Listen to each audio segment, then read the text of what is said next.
හරි. දැන් ඒතර අපි ගමු පොයින්ට් එකක් ABC කියලා. ඒකේ කන්නාග ABC තමයි මේකේ තියෙන්නේ.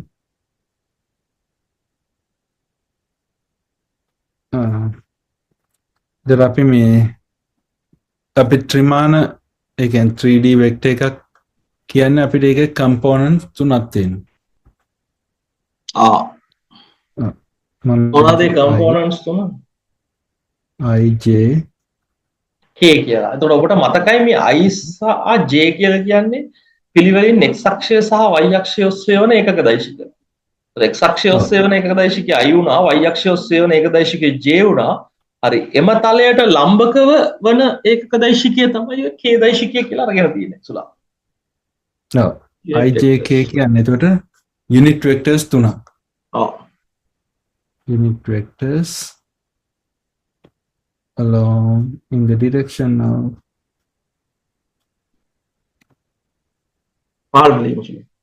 good.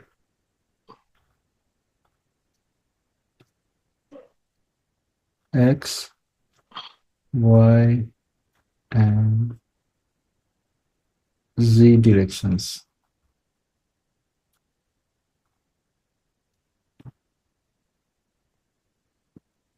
Respectively කියලා.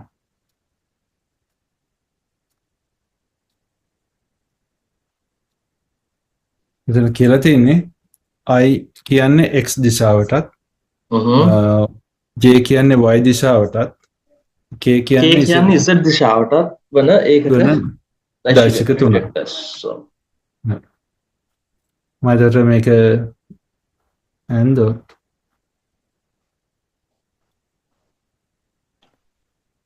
මේක අපිට කැමති එකක් x කියන්න පුළුවන්, අනිත් එක y කියන්න පුළුවන්, අනිත් ඉතුරු එකන z කියලා ගන්න පුළුවන්.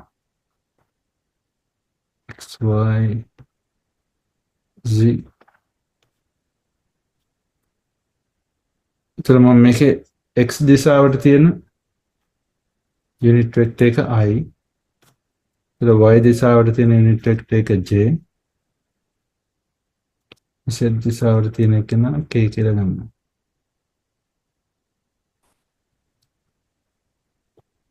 මම සාධාරණ පොයින්ට් එකක් ගන්නවා මොකද ළමයි අහයි මොකද ඇයි x සිරසට අරගෙන y සිරසට ගත්තේ නැති කියලා. නෑ නෑ එහෙම ප්‍රශ්නයක් නැහැ. ඕන එකක් ගන්න y ඕන විදිහට ගන්න පුළුවන්. හරි.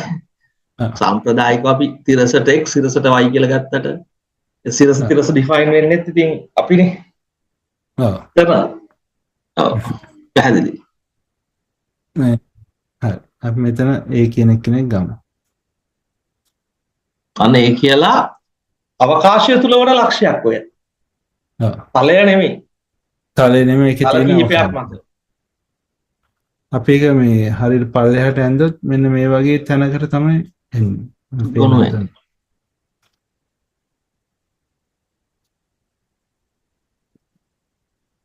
මෙතනට හිතමු පාත් වෙන්නේ. ඔව්. ඒතර ඒකේ x කියන්නේ මෙන්න මේ දිග. මෙතන ඉඳලා තමයි x කණ්ඩායමක එන්නේ. ඒක y කණ්ඩායමක එන්නේ නෝන මේ දිග. y අක්ෂය ඔස්සේ තියෙන දිග. මේ උස එතකොට z කියලා එනවා.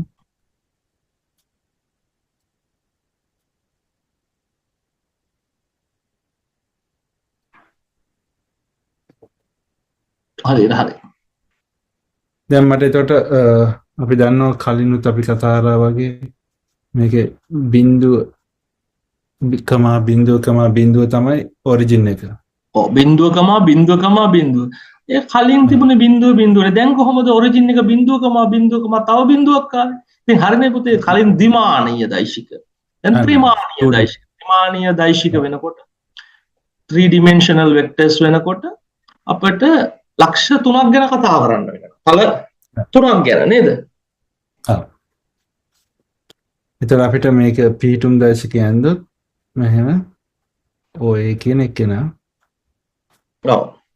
ඔය ලියන්න පුළුවන්.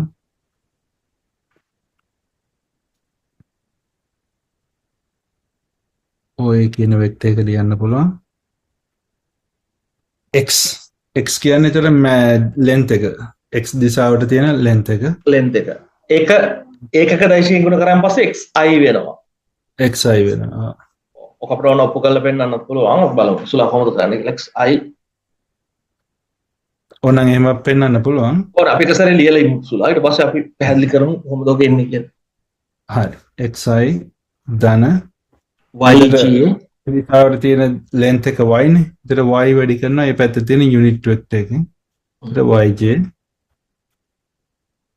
ධන එතකොට kz kz kz z කියන්නේ zk k ඒක තමයි තමයි එතකොට ත්‍රිමාණීයව ඒ ලක්ෂයේ පිහිටුම දශික.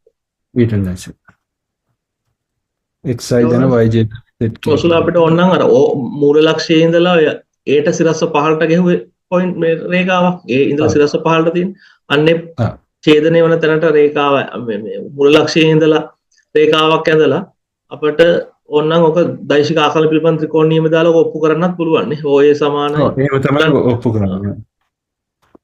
ඒතර මේක අපි හිතමු g කියලා ගත්තා කියන්නේ.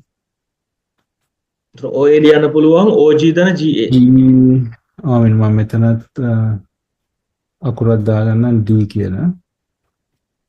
ඒතර OG ලියන්න පුළුවන් එතකොට OA ලියමු සරේ. OA ලියමු. OA OA කියන OG ධන GA. OA ට යන්න අමාරුයි. OG තමයි මුලින්ම එන්න ඕනේ. ඊට පස්සේ තමයි OA එන්න ඕනේ. ඕකේ. මම ලියා ගන්නම්. OG කියන කෙනා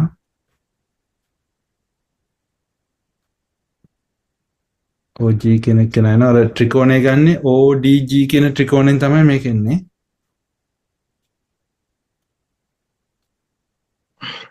OD ධන DG.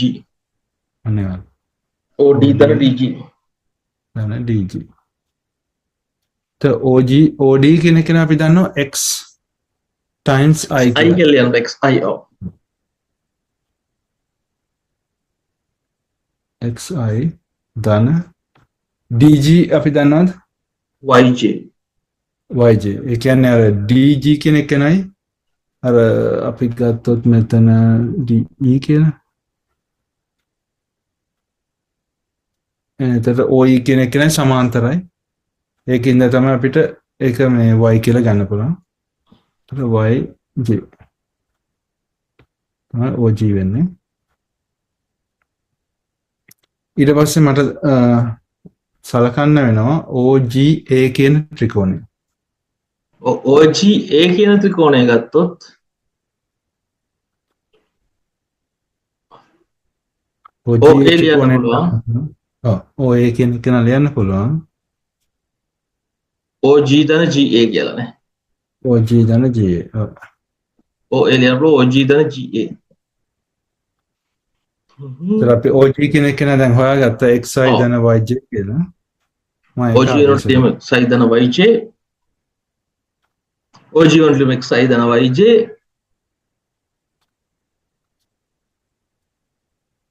GA වෙනකොට ලියමු. අන්න ඒක තමයි ඊළඟට නේ. උඩට යන්න ඕනේ මට පොඩ්ඩක් වෙන්න. ඔව්. මත් උඩට ගිහින් පෙන්නුවා සුලා. GA කියලා කියන්නේ ඒතර ඒ උස කියන්නේ Z කියන එකනේ. Z අක්ෂය ඔස්සේ තියෙන උසනේ. ඒතර Z කියන එක GA වෙන්න නම් GA නම් Z GA දෛශිකය වෙනකොට Z into K දෛශිකය වෙනවා. අන්න හරි. එතන මම ලියන්න ZK කියලා. අන්න හරි. ඔය විදිහට අපිට සාධනය කරන්න පුළුවන් OA දෛශිකය. ඒතර OA දෛශිකය කියන්නේ ඒ ලක්ෂයේ පිහිටුම් දෛශිකය. ත්‍රිමාණික. sorry. හරි. මේ තුන තමයි තියෙන්නේ. ඔව්. අපිට ඔය ත්‍රිමාණීය දෛශිකත් ඕන ඉදිරියට දෛශික ගැන විශ්ලේෂණාත්මක සවිස්තරව ඉහළට සාකච්ඡා කරගෙන යනකොට නේද සුලා? අනිවාර්යයෙන්. එතෙන්දී අපි ඒව ගැන කෙලින්ම කතා කරනවා. එතකොට ඔබට දැන් අවබෝධයක් තියෙනවා අපේ හිතවතුන්ට. අපි කියනවා රැඳී සිටින අපිත් එක්ක මේ දෛශික පාඩම අපි A level මට්ටම තව ස්වල්ප දිනකින් එපිසෝඩ් එකකින් වගේ ඉවර වෙනවා. නමුත් ආ. ඊට එහාට අපි දෛශික සාකච්ඡා කරන බලාපොරොත්තු වෙන සුළුත් එක්ක ඒතකොට ඕගොල්ලන්ට මේ ලෙවල් කරන දරුවන්ට දැන්ම තියාම පරතරයකට යම් ප්‍රමාණයකට ඔබට තව බියොන්ඩ් එකෙන් තව ඈතට ගියපු දැනුමක් ලබා ගන්න පුළුවන්. එතකොට ඔබට විශ්වවිද්‍යාල මට්ටමේ ගණිතයත් ඉතා පහසුවෙන් ස්පර්ශ කරගන්න පුළුවන් වෙයි. ඔබ කුමන විශ්වවිද්‍යාලයට ගියත්. මොකද ඉස්සරහට අධ්‍යයනය කටයුතු වලදී මේව වැදගත් වෙනවා. ඔබ අනිවාර්යයෙන් අතේ පයේ රැකියාවකින් තොරව මේ මොන හරි ගණිතමයට සහ බැඳිච්ච ඉංජිනේරින් වලට බැඳිච්ච මොකක් හරි වෘත්තියකට යන්න බලාපොරොත්තු වෙනවා නම් මේවා පිළිබඳ සංකල්ප මේ සංකල්ප අතිශය වැදගත්. සුලා එහෙනම් අදට අපි මේක නතර කරමු නේද? ඔව්. අපි තව දවසකින් ආයෙ හමු වෙමු. තවත් එපිසෝඩ් එකකින්. එතෙක් ඔබට සුබ දවසක්. ජය. ජය. සුබ දවසක්. හරි.